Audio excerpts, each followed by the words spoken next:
Welcome to another success story. I hope you enjoy it. Hi there, and welcome to another interview. Today I got a fabulous Neil Keddy with me. Hi, Neil. Yeah. Hi there. You're in Wales, and I think I came across your feed because you have an association with Richard Smith, the Keto Pro, if I'm not mistaken. Yeah, I met him. When did I meet him now? I think it was about 2, maybe 3 years ago. And I think he was looking to like promote himself and get into like more gyms and things like that. So he came to my gym and asked if he was interested. I think he was looking for someone who was into strength sports, that you could kind of prove that you don't need to be like high carbs to like be strong. Mm-hmm. And so I was like, yeah, because at the time I was like, what was I, 105 kilos, I think I was. And it was just after COVID. And I was just like, yeah, I could, lose quite a bit of weight. And he worked with me for a bit, and he sponsored some of my competitions that I run with the disability comps, and a few others with Iowa. And yeah, we worked with each other. He showed me like the benefits of keto.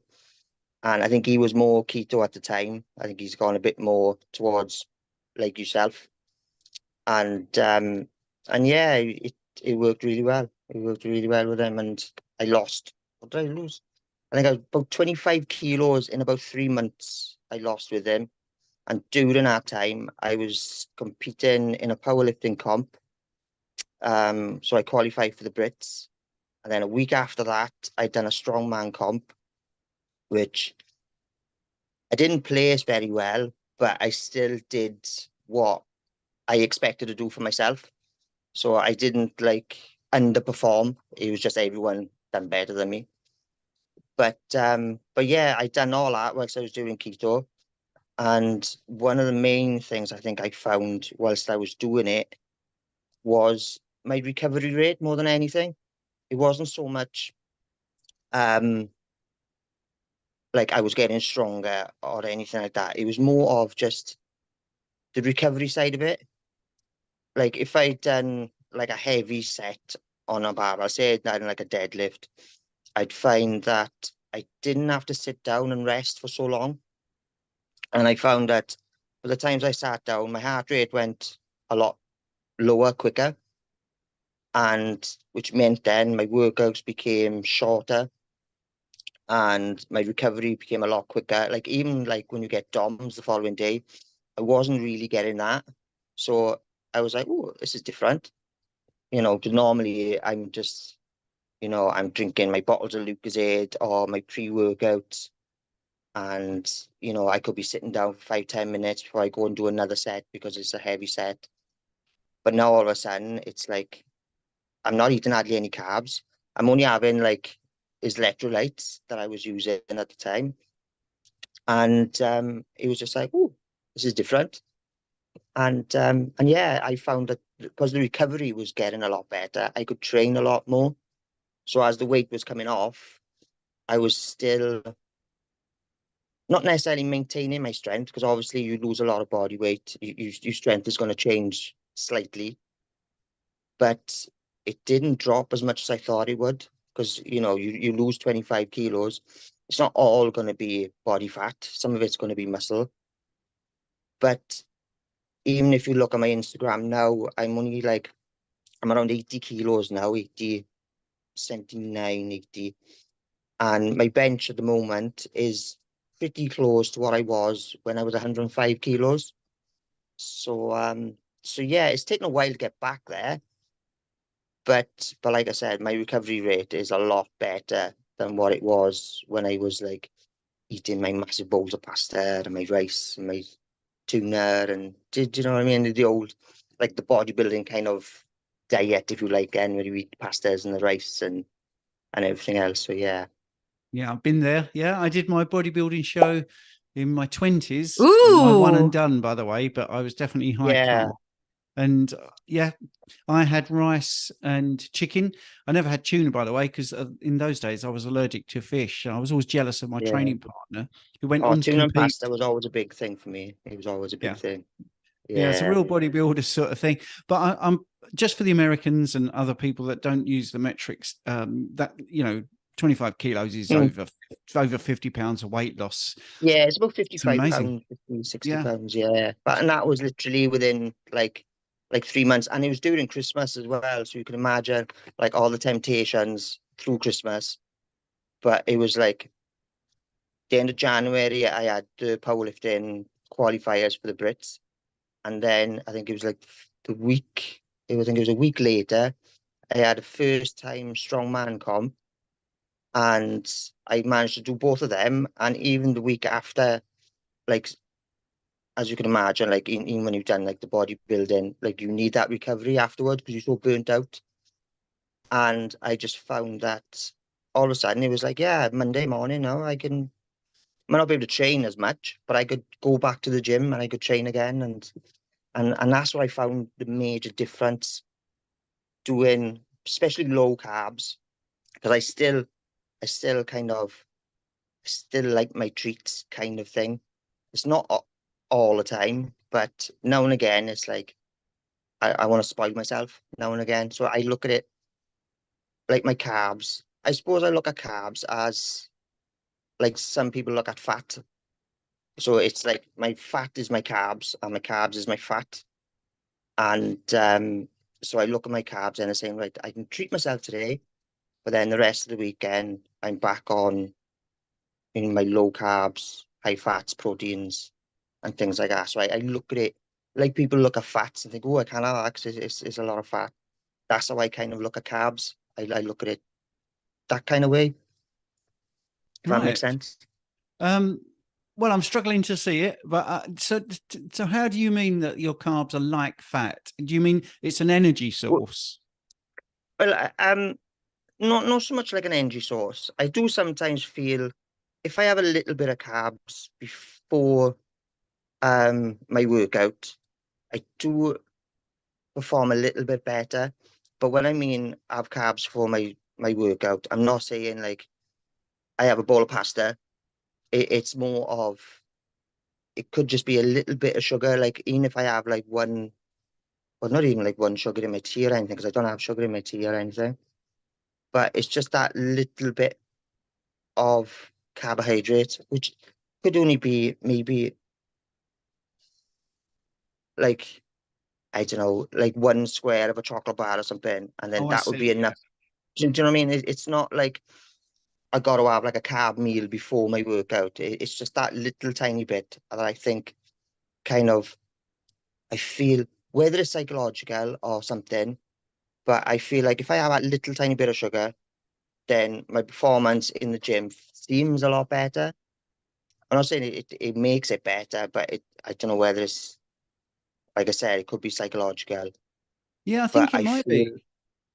I Yeah, and feel like it helps in a weird way. yeah, if it helps. I mean, I think that's it. What's really strange is I mean, you've been a personal trainer since 2001, I think. So that's Yeah. that's 22 years. I've had this sort of conversation with coaches more than anyone else because it's very Mm. deeply ingrained I mean, I did the personal training level 3 and Yeah. level 4 certificates, and carbs are pushed so much. I think it does find itself really deeply rooted in your brain. I don't feel like I need carbs Yeah. anymore, but I totally understand that Mm. if it makes you perform better in Yeah, but sport, like I said, it's not anything like that works, do it. yeah. But it's like I suppose it's like when people have like a pre-workout. You don't always want a pre-workout every time you train, but sometimes it's like, oh, well, I got to have it or I can't train. So Mhm. I think it's more stuck in your head, kind of. Do you know what I mean? I Just like do know people what you need. mean. Yeah. I Yeah. mean, in sport, there's the people, there are superstitions, being the last one out, putting your right trainer Yeah, on yeah, I first, suppose it is. It's like having your favorite socks when you play and stuff. Yeah, it's I suppose it is, but it's not all the time. It's not like I got to have carbs every single time. But Hmm. sometimes I do feel like if I notice I've had a little bit of carbs before my workout, I sometimes feel like, oh yeah, but I don't know whether the carbs help just with your like you brain kind of thing, if that makes sense, where it kind of helps like in if the carbs work for your brain more than your body, and I think Yes. sometimes it helps that way. So maybe your body's like, oh well, we got a little bit of carb in us now, we're going to be fine, we're going to be fine, and then it's like you just perform it. But like I said, most of the time, most of the day, I don't have nothing. Most of the time, it's like I'll Mm. wake up in the morning, I'll just have coffee, and then I don't have my meal till 7, 8 o'clock in the evening, and then that's basically it from Monday to Friday. Weekends, I tend to let it slack a little because I got the kids and they have like Sunday dinners and things like that. But Monday to Friday, it's quite strict where it's almost like a 24-hour kind of fasting because I only have the one meal a day. And I find doing that works best for me. I've been doing it for about 3 months, and it's like I haven't lost loads of weight through it, which I thought I might have, but it's kind of helped me stay around 80 kilos. And I'm thinking, like before, we'd think that, carbs in, carbs out. And if you look at how many carbs I'm having, or calories, should I say, um, it's not a lot, but I'm still maintaining 80 kilos. So I sometimes think that when people say calories in and calories out, does it really work? Because if you look at how much I eat and then you look at how heavy I am, you would swear I should be like 60 kilos or something, or 140 pounds. And I'm not, I'm 80 kilos and I'm only having one meal a day. And I think that, yeah, it works for me anyhow. Yeah, it's the quality of the nutrients. I mean, if you Yeah, ate the same amount of calories and it was all donuts, I think you would look very different and not be very strong. One of the yeah. favorite metrics that I like, and you put it in your sort of backstory when you emailed me, is you had a waist of 45 inches at one point. Yeah, I did. What is Yeah. what is it now? It's around 35, 36 at the moment. And Mm, that's like around the belly button because I always measure the same around the belly button. Like some people like yeah, to measure under the belly and I think, oh yeah, look, I can fit in a size 30 jeans, but your belly's hanging over the edge of it. So yeah, I always good. measure on the belly button. That's a good point. And yeah, Yeah. So how tall are you? It's just so people get some context tall. here. I'm not very tall. I'm 5'5". So I'm 5'5". I'm 80 kilos and 46 years of age. So Yeah, yeah, right, cool. So you yeah. started off quite slim. When did you actually decide that you needed to look at your nutrition, or when did you sort of realize that your weight management wasn't where you want it to be? Um, I was always like when I played rugby and everything, I was always only about 9.5 stone. I was only like 140 pounds, something like that. And I stayed that till I was about, I think, 25. And then um, I think from about 25, I think your body just changes. And then all of a sudden, then I started piling on the weight. And then I think over 10 years, you don't know what to say. When you put on like a pound, you don't know what to say. You put on a stone, you think, oh yeah, it's only a stone, it's this and the other. And then it wasn't until I was in my 30s that all of a sudden I just wanted to be, because I was doing strength training, I just thought bigger was better. So I thought that I'd just get as big as I can, big as I can. I'd eat as much as I could. And I wasn't worried about, oh, if I got a big belly, it doesn't matter. As long as I was lifting more on the bar, I was fine. I wasn't interested in it. But then what I found then from about the age of 25 till about, I'd say about 5 years ago, I always had like back problems, and I got diagnosed with slight scoliosis, which I think about 90% of the population got like a slight scoliosis anyhow. It's like a posture type thing. And when I was rugby coaching, if I stood for too long, so if they had like a kids mini tournament, I couldn't stand but all the way through the tournament because my back would ache. If I was in like standing in Tesco's in the queue, but the times I get served, my back would ache. And but I was getting stronger at the same time, so I ignored it. And I had that for about, I don't know, I say nearly 20 years.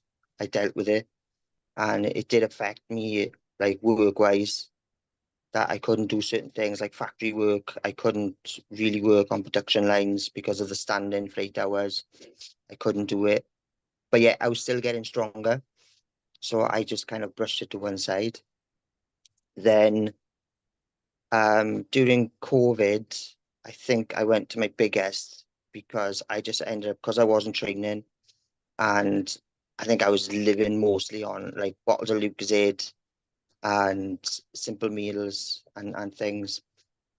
And I got bigger and bigger and bigger. And then I thought it's getting to the point now where even putting my shoelaces to tie my shoelaces up, I could feel the high blood pressure in my head.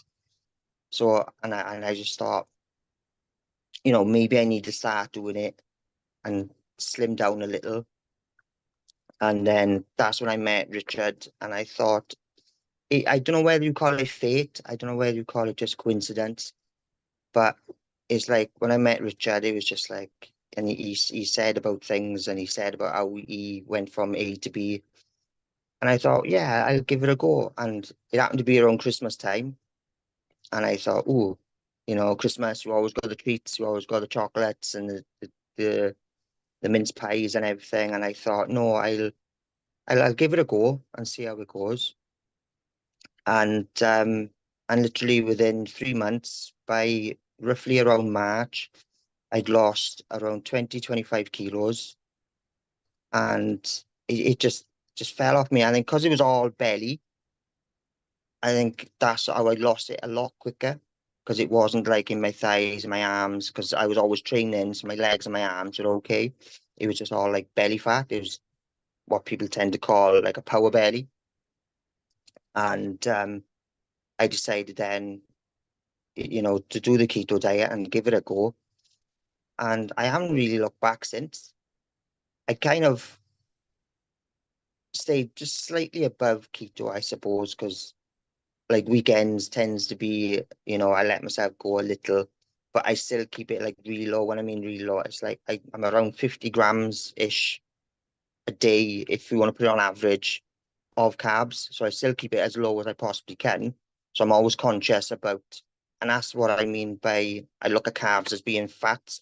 So when people look at fats and think, oh, I can't have that because it's really fatty, I look at that as in, oh, that's got a lot of carbs, so I can't have that. So that's what I mean by I associate carbs like fats, not as in the energy source or anything, just how people preserve what they think, how bad fats are for you. That's how I kind of look at carbs. So I got the association where I can have the fats because that gives me all my energy source, and that literally allows me to basically not eat all day. So if I have a high fat meal in the evening, I don't need to have another meal until the following evening. So I'm good. But I know if I have a high carb diet, it's like I'll eat it, I'll feel bloated, but then 2 hours later, I'm thinking, oh, I want something else, and I want to eat again. So I noticed that if I keep it high protein, high fat, I only need to have like one meal a day. And I'm like I said, I've been around 80 kilos now for about a year. So even doing this, I think it goes to show that you don't need like the calories like people think they need. Like you don't need to have like 2,000, 3,000 calories a day as such, because I think mine's a lot less, but I'm still training, and my training hasn't been affected by it. I'm still got the same amount of energy that I normally have. And yeah, it's just one meal a day basically. So yeah. Fantastic. Now you run a gym, don't you? So tell us a little bit about what you get up to. My gym is well, and we're a community type gym.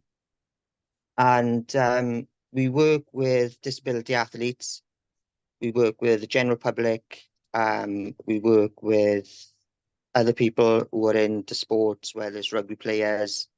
We've had football players in here in the past. We have powerlifters and strength athletes, etc., etc. We do tend to focus more on the disability side of things. And we do run a comp once a year with Iowa, which is the British disability, which allows seated and standing athletes to compete in, I suppose the easiest way to explain it, it's like a powerlifting comp. So they have like 3 lifts and they have 3 attempts on each one, just like you would with a powerlifting comp or a weightlifting comp, but it's catered towards disability athletes.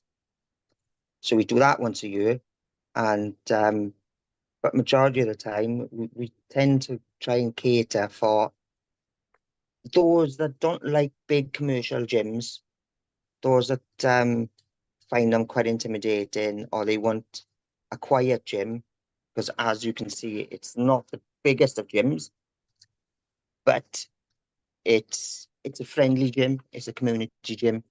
We are in a community center as well, and yeah, I think that's the best way to describe it, I think.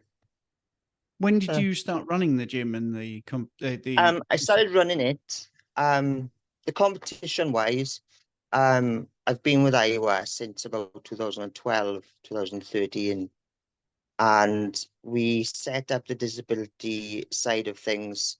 I think during COVID, because we noticed there was a lot of disability strongman comps going around. So we thought that we could kind of do the same, because we're not limited on the lifts that you could do. So it wasn't just like you can only do X amount of lifts. We had quite a variety. So we decided during COVID that we'll set up a disability comp.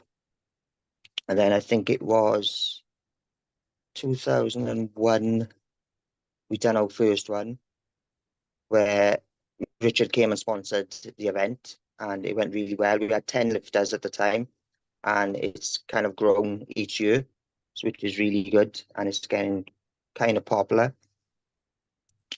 And the gym started 2018. We started the gym, so just before COVID came around, and like you mentioned earlier, I've been a PT on and off since 2001, where I did live out in Guernsey for a bit, and yeah, it's just been, sports has just been part of my life most of my year, most of my life. yeah. Yeah. Yeah, it's nice that you're giving something back as well. I mean, I'm officially disabled because of my hearing Yeah. loss since I was 23, but I don't really think of myself like that. And I think Mm. most people with a disability, I mean, I've been in all walks of life and I've actually spoken at events and stuff.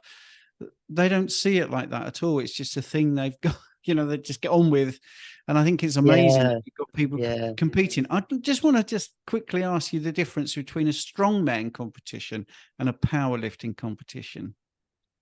A strongman competition and a powerlifting competition is basically, I don't know, quickest way to describe it is strongman's outdoors, powerlifting's indoors.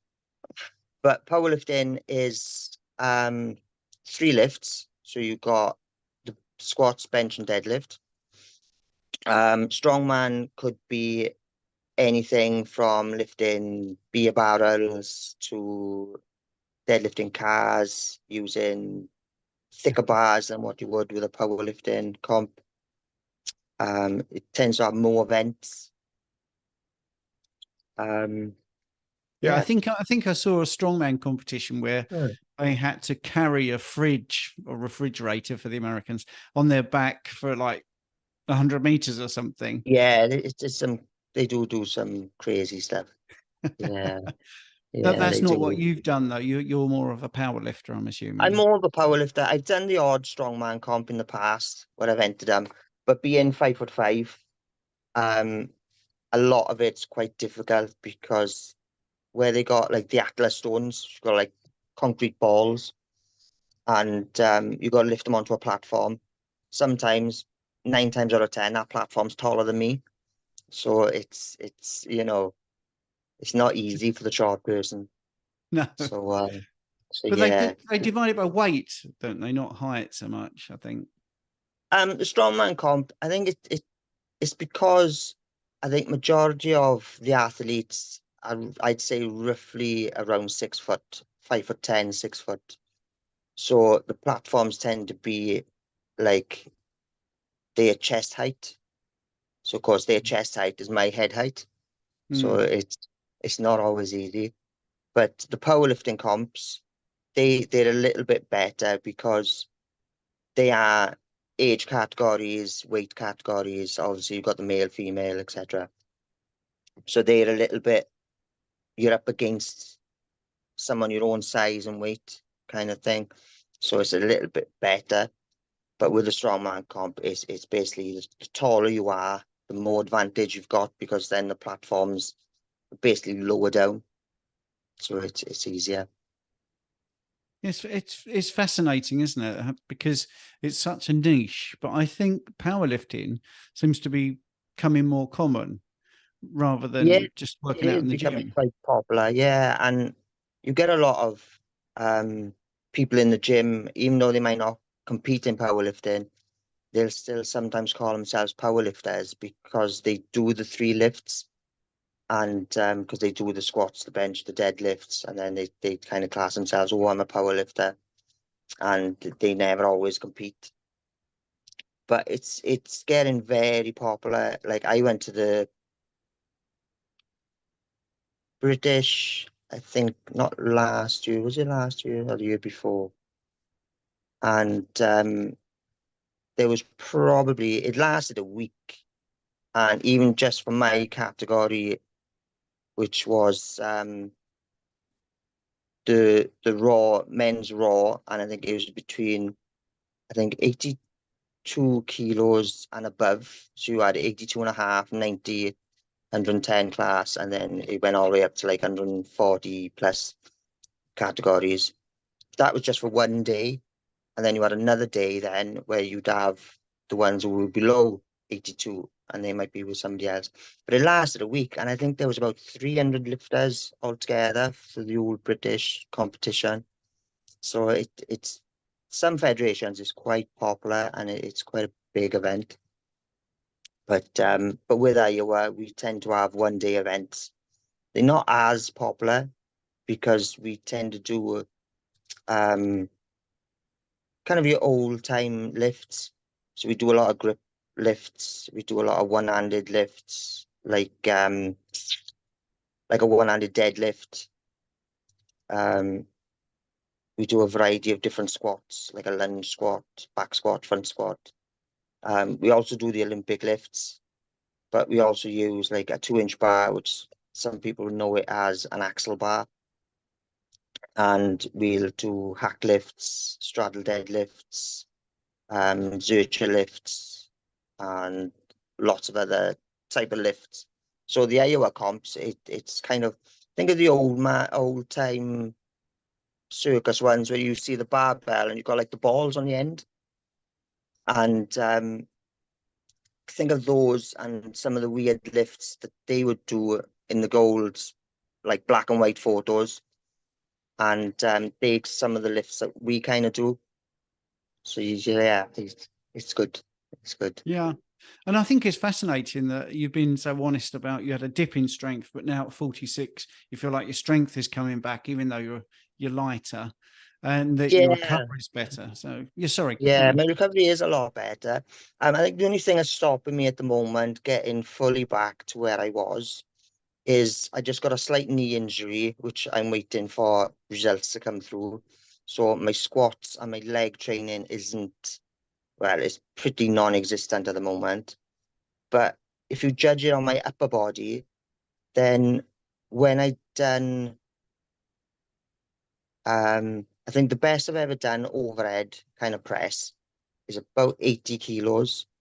And I think last week or this week I did 75 for one. And my bench, best I've done with a bench is 135 kilos, and I'm around 115, 120 at the moment. So considering I've lost like 25 kilos in body weight, the strength is still starting to come back up and not worrying so much about I need to be bigger to be stronger kind of thing. Yeah, it's good. It's good. Yeah. Do you ever do pull-ups, just out of interest? Pull-ups. I never used to do pull-ups. I did them when I was a kid. I was like a little monkey when I was a kid. But for a while I couldn't do it because it would like hurt my shoulders, and I think because of my body weight as well, it was quite hard. But lately I can do pull-ups. It's only about, I think, about 8 pull-ups. But I find now that I'm a lot lighter, it's a lot easier because I'm not lifting as much weight. So but yeah. Yeah, 95% of men that go to the gym, 95% can't do 10 pull-ups. So I'm just giving you a little target there. If you want to do 10 pull-ups at some point, drop a video that you do it. Because that's one of my things that I like. If people can't do pull-ups, to do a dead hang, I think that's really good for strength, grip strength, and all over your kinetic chain. I think is improved by just dead hanging. So Neil, that's fantastic. That's really good. Hopefully you'll be able to send me some stuff about your gym and some pictures of you competing. You did win one event, didn't you? I know this was before you were low carb or keto, but you keeping your light under the bushel. Didn't you win something at AWPC or something? I have won the Europeans. I won the Europeans about 2-3 years ago. That was when I was at my biggest and my strongest. And I came second in the Brits, which was my last powerlifting comp, which was, I think it was about a year ago. And then that's when my knee kind of said enough's enough, and I had to step away from it.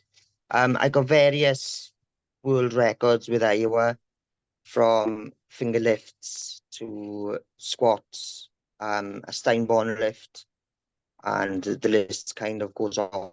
I think I've had about 12 or 14 Iowa world records.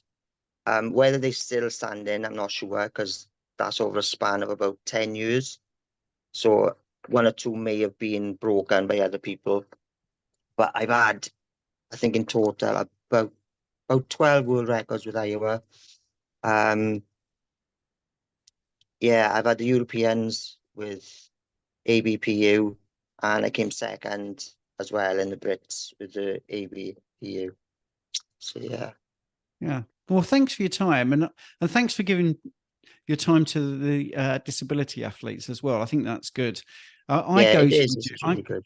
Yeah, I go to a commercial gym, and I feel they're a nice bunch there, but they don't really do much for the community, or really give anything back. I don't see anyone ever walking around the gym giving tips or advice or motivating. No, it's sometimes hard with commercial gyms, so I think because they're so busy and it's money orientated, I think sometimes it's harder for commercial gyms. Not that they don't want to be helpful or anything, but I think sometimes it's just the nature of the gym where it's kind of more money orientated.